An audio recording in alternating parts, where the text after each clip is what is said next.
Hey, what's going on, everybody? This is Tyrone back with Tech Life. So in this video, I just wanted to talk and do a recap of what happened yesterday. Right, we had T-Mobile present at the city conference. Before the city conference, about an hour or so before it, T-Mobile released their preliminary numbers. And usually, when you're confident that you have the biggest growth and that you just had a super huge quarter, you want to be loud and proud about it. And that's what T-Mobile did. They were like, hey, we added 1.8 million net adds.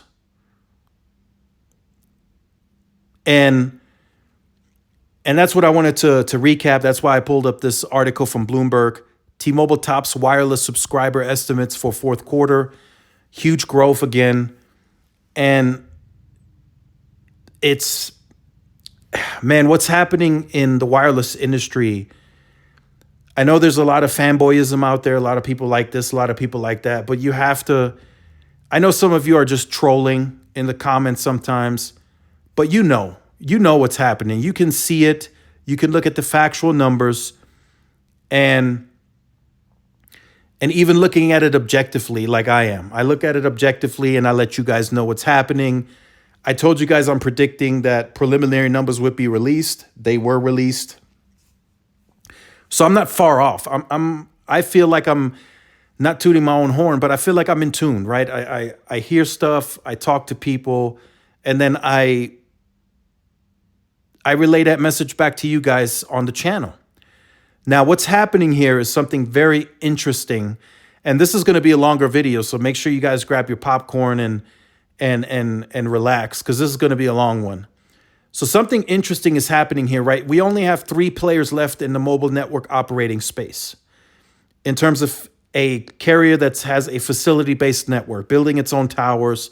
There's other MVNOs out there that are competing, but in terms of the MNOs, we have 3 left, right? Dish is in limbo. We don't know. They have some plans for 2023, hearing they're going to announce some stuff soon. But right now, that still looks like a 50-50 situation. They could launch a native network, but then most of the other time, usage-wise, you're going to be roaming on another network, whether that be T-Mobile or AT&T, and that seems to be how Dish is going to structure it for quite some time, right? So that's we don't know. We can speculate, but we'll have to see what happens with that. So there's 3 players, right? One has to lose. Not saying that one's going to go bankrupt, one's going to go under, so don't take that out of context. But somebody has to lose here. It's the United States is based on capitalism, right? Business-wise, that means you have to compete. You can't just sit there and expect people to come to you. There's always the next business that's trying to take your customer. And Hans, he's just like, whatever. I don't care. I don't chase just any net ad. You can have them. That's pretty much the type of vibe that I got when he made those statements at his presentation. So T-Mobile's like, our doors are open. Come on in. And what was the result? They added 1.8 million net ads. Now you're going to be like, well, how many of those lines were free? It doesn't matter. It doesn't matter how many of those lines were free. Is that a negative for the network? Yes, but that's a topic for another video. Do those free lines use the network? Yes, they do. Of course, some of those lines are just, in some cases, sitting out there and people get the SIM card. They don't even use that line. I get it. I know what T-Mobile is doing, but if you look at it overall, they're increasing the ARPU. And now I'm getting into what Peter Osvaldik said at the city's conference, right? Some of his commentary. So I'm looking at the quarterly numbers of Q3, right? They're telling us they're increasing the ARPU, which people said was a negative before, but now it's increasing. The ARPA is going up. Last I checked, the ARPA was about $137 per account. So that's increasing. And it doesn't have to increase at a huge rate or very fast, because the wireless industry is going to be around for a long time. It's not going anywhere. So they're going to continue improving that. And then something that Peter also mentioned today, which I want to point out, which is also in this article. So I'll just very briefly cover that here. Give me a second. So because of the network we built, we've been able to attract a now listen, tremendously high amount of prime customers. And that's what he said today. So a few years ago, getting a prime customer for T-Mobile seemed out of reach. Now they're saying tremendously high people are coming in with, that are considered prime customers, right? Based on credit score, credit rating, whatever, higher paying customer, they're getting them now. And I'm telling you guys right now, that is a problem for the industry. That is AT&T and Verizon underestimating where T-Mobile is as a brand today. They are taking that share too. It might not be at a super alarming rate where Verizon's like, oh, whoa, T-Mobile's taking all my high ARPU customers.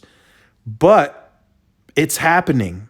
And eventually, trust me when I say this, eventually it's going to add up. It's going to get to, it's just around 1% to 2%, not a big deal. Then, 2025, 2026 comes around. Oh, all of a sudden, T-Mobile took 10% of my premium base. T-Mobile has not stopped. They have not stopped growing. They have not stopped increasing and improving their financials. They have not stopped growing fixed wireless access. Nothing has stopped for them ever since that merger closed. They have been a moving train in motion every year thereafter. The network is expanding. I see it. I'm seeing rural Rhode Island. I'm seeing Nebraska. Are they matching AT&T and Verizon? No. They are not matching that footprint. But now listen to what I have to say next.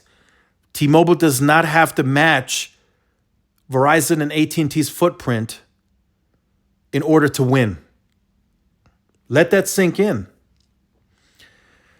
They showed us this during LTE. Very, very early on in LTE, when they were first moving from HSPA to LTE, T-Mobile did not have a lick of coverage outside of city limits. I don't care if you went east, west, south, or north. They did not have coverage. They were still relying on AT&T's HSPA coverage that was capped outside of city limits. And you can't tell me otherwise. They were mainly an urban carrier. And when that perception wasn't meeting reality anymore, because they did start having native coverage. Like I could go from here to Las Cruces, for example, and that's about a 40-minute drive. And now I had full native coverage even during LTE. But early on in LTE, I was roaming on HSPA's, AT&T's HSPA. So that is no longer the case.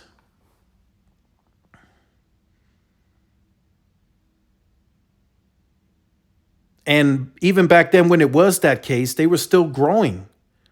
They grew exponentially during that time.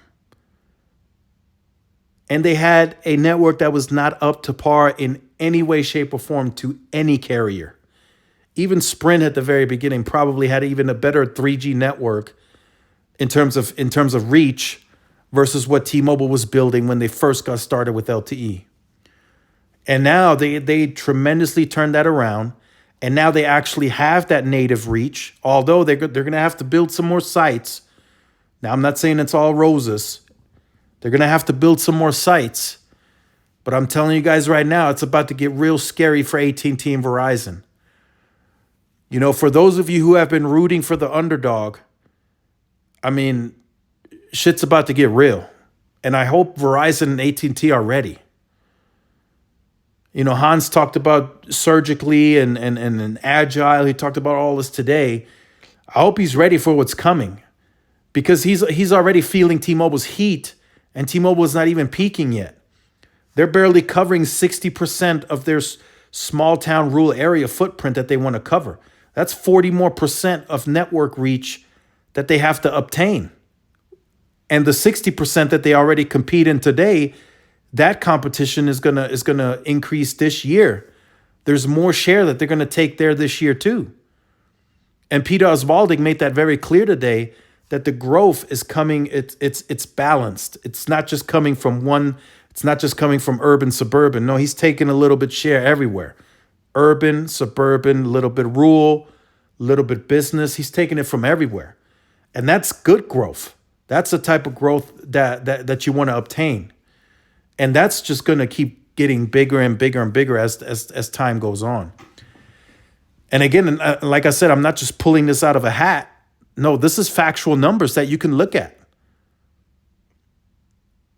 You know, T-Mobile is growing at rates that would lead you to believe that the churn would have to be above 1% because it's such a large volume. And they're managing at that growth to keep postpaid churn below 1%. It came in at 0.92%. That means they're doing something right. Something is clicking to where the customer feels comfortable enough staying with T-Mobile. Right? If it was all bad and the network was bad and all that, they wouldn't stay. They just wouldn't. But starting with customer service, the value, price, the marketing, the network, I think everything put together it's just working. And people are liking the experience. At the end of the day, it's all about an experience. And even Hans mentioned that today. If he can provide that customer with that experience, he thinks they will stay long term. But right now, he's not doing a good job at growing the base. So he's trying to squeeze a lemon by moving his existing base onto all this other stuff.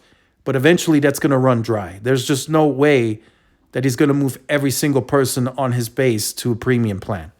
So he needs to shift his strategy. And in fact, those people that haven't switched to the premium plans are likely leaving him little by little, and they're going to T-Mobile and AT&T. But if you look at the industry overall, if you look at projections, momentum, it's all going to T-Mobile. And there needs to be a shift in competition to something will have to give, and AT&T and Verizon will have to fight back at some point. There's no way that T-Mobile can outgrow Verizon and AT&T combined. You know, and Verizon's not helping much there because they're not growing at all. So just some of the few more points that were pointed out by Peter Osvaldik so I could close out this video so it doesn't get too long. So they ran a promo during Q4 where you can bring 4 lines for $100 a month and you get 4 iPhone 14s on them. So this also leads me to believe here that Verizon's issue might not be pricing alone. So he says out of the new foot traffic that they converted for Q4, remember that was a total of 1.8 million and 927,000 postpaid ads. He says only 1% of that new foot traffic chose that 400. Only 1%. He says well over 60% chose Magenta Max, which is their highest plan, which is going to increase their revenue, their profits, and everything in between. Listen, hear me out again.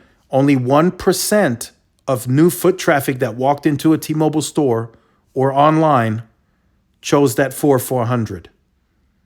So when they were approached by a sales rep, it seems to be a very easy upsell in terms of what the Magenta Max offers, right? The roaming overseas, the in-flight Wi-Fi, the YouTube TV for 50% off or $10 off, whatever they're still offering. I haven't looked at that in a while.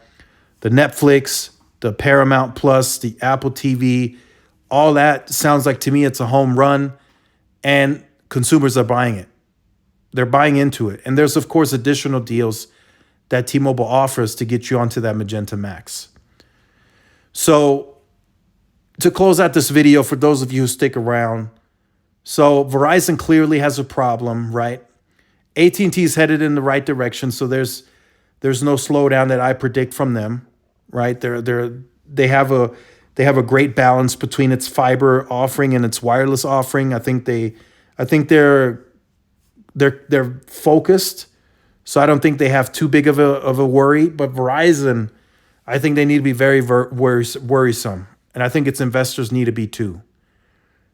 Because if Hans does not change and is at least open to dropping price or changing or something along those lines, they're going to lose massively, massively, right? And that's before T-Mobile gets really going with a larger network in that rural environment, right? I'm hearing in Nebraska, T-Mobile doesn't even have 70% of that state covered natively yet, and they're killing Verizon on ports, absolutely killing them on port outs. People are switching to T-Mobile left and right now in that state before even gaining a larger footprint.